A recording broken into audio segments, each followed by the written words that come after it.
I don't know why this idea hit me. It just did, and I had to see it come through. So today, I'm turning the dream nail from Hollow Knight into a dream catcher. I will use a metal ring as the base, and I will thicken it just a bit by gluing strips of linen, wrapping as tightly as I can. This is the stuff that dreams are made of, which is exactly what we need. Then, I begin the tedious process of wrapping this beautiful string, leaving no gaps. I want to trace the outline of the dream nail leaves with beads. So to weave the dream catcher, I will divide the circle into 16 equal parts. The different color pins represent the 3 sizes of leaves, which will have different colored beads. The weaving is simple. I pass all the beads that I need in a string, I tie the string where the designated pins are, and once I complete a full circle, I keep tying at the middle of each straight segment I create. Whenever I run out of string, I secure the end with glue, cause God, the string was slippery and kept untying itself. I continue to the second circle. I need to tie the string to the middle of the first straight section. I will pass the thread around the first white beads until I reach the middle and tie a knot there. This will create a thicker visible line in the end, but it will keep the design symmetrical. Now the middle leaves are done, so I will only use white beads. But I will be skipping some straight segment, where I will not place any beads, as these will be inside the big leaves. After this point, the big leaves will start to overlap with each other, which was unavoidable, at least to my knowledge. So I will just ignore that and keep going. I keep going, placing fewer beads, skipping more segments, until I reach the center. You can really see now, at circle 7 or 8, the dream catcher taking shape. As I reach what I think is circle 10, the leaves start to overlap once again. To avoid it, I create a circle where the beads sit exactly in the middle of the knot, then I create a circle with no beads. I repeat this pattern 2 more times, and finally, I just skipped some segments until it looks like this. I create a cluster of white beads and connect it to my dream catcher by passing the last string between them and tying, you guessed it, more knots. The only thing that bugs me is that the golden thread, pretty as it is, does not contrast well with the white, orange, and tiny brown beads. And of course I didn't use enough beads, cause budget. So the design that I've spent hours to create?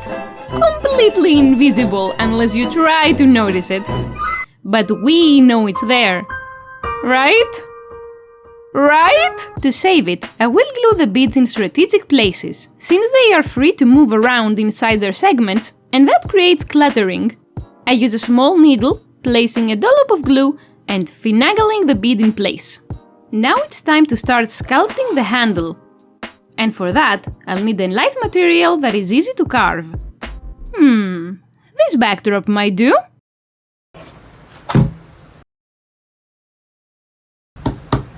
After I measure the size of the dream catcher, I print an image of the handle in scale to use it as a guide. I cut a big rectangular cube of foam, glue an image on each side, and start hacking away with my utility knife, trying to give this thing the right shape. But there is a problem. This image is the side of half a cylinder, not a quarter of it. So gluing 4 pieces of it creates a cylinder twice as big, which of course I don't notice until much later.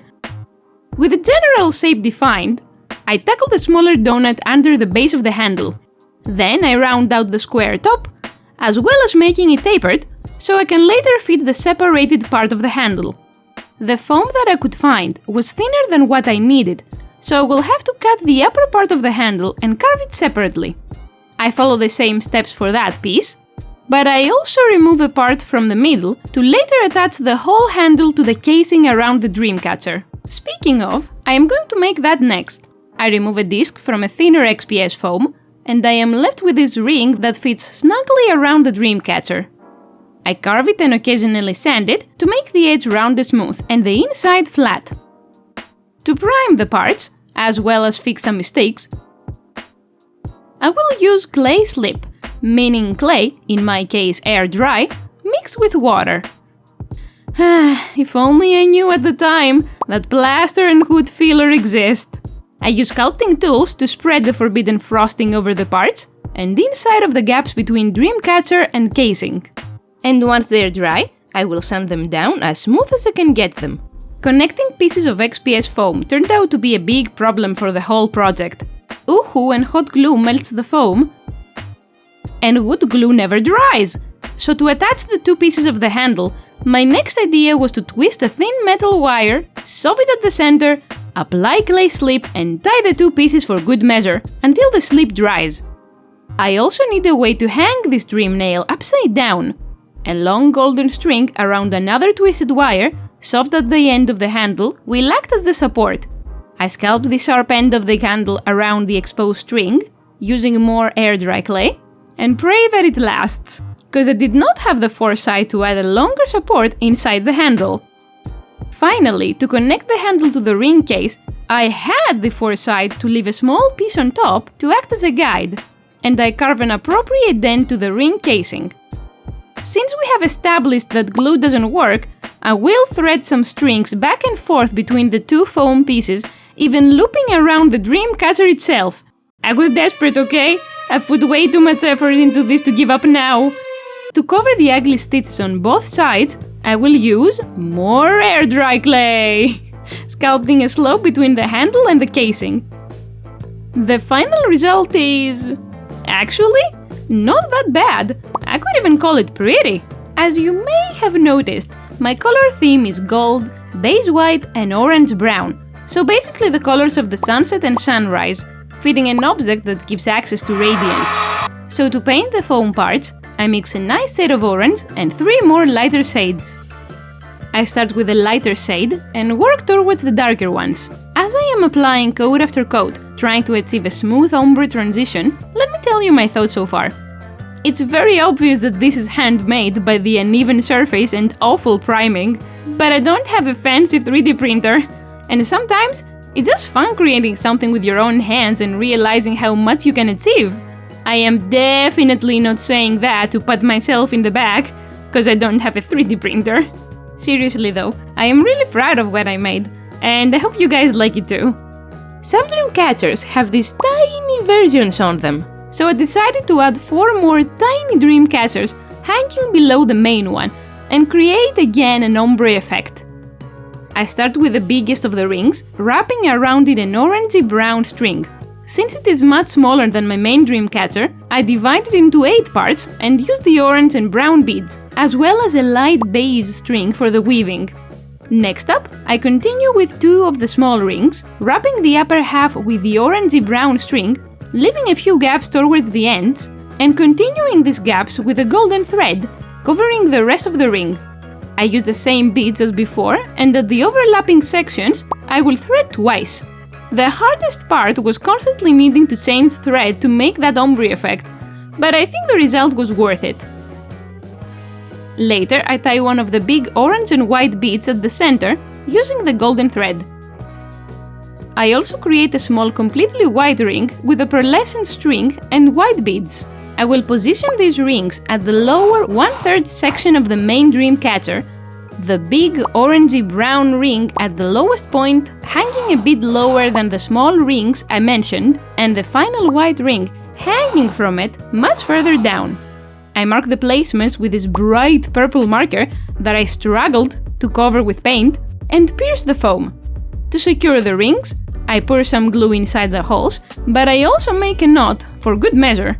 For the big ring, I want a transition from golden to orangey-brown, so I tie the 2 strings together before I attach the ring to the casing the same way.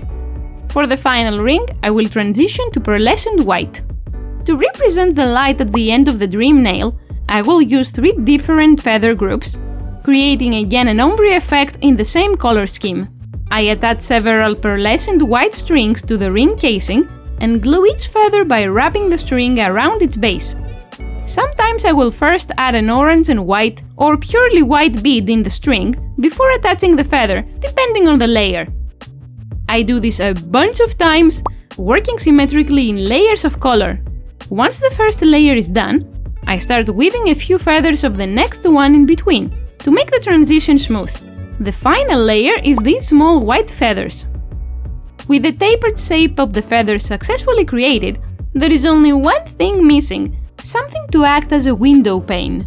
So I marked 2 circles on some acrylic and score both sides before snapping small pieces off using pliers. This was the only way, because the acrylic is too thin and fragile, thus my dad's machine completely fractured it. I removed the protective film from one side. Let's just appreciate the sound of the film.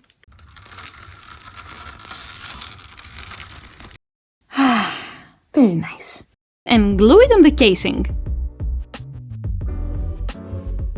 As a final thing, I want to make a giant, but simple, dream catcher prop to act as the glow the dream nail gives when activated.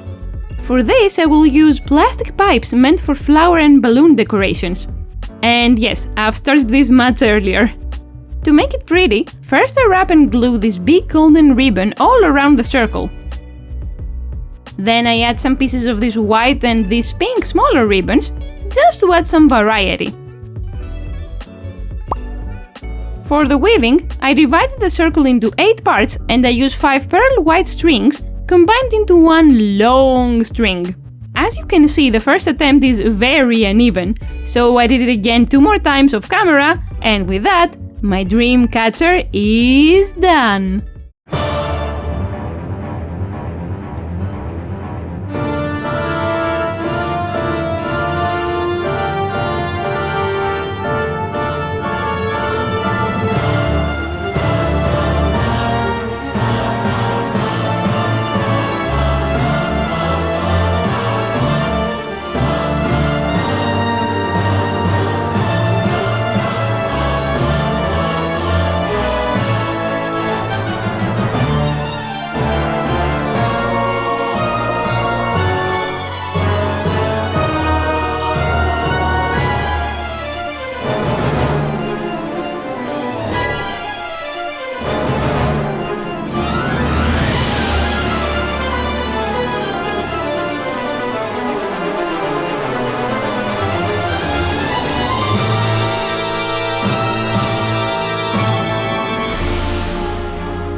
Thank you for watching.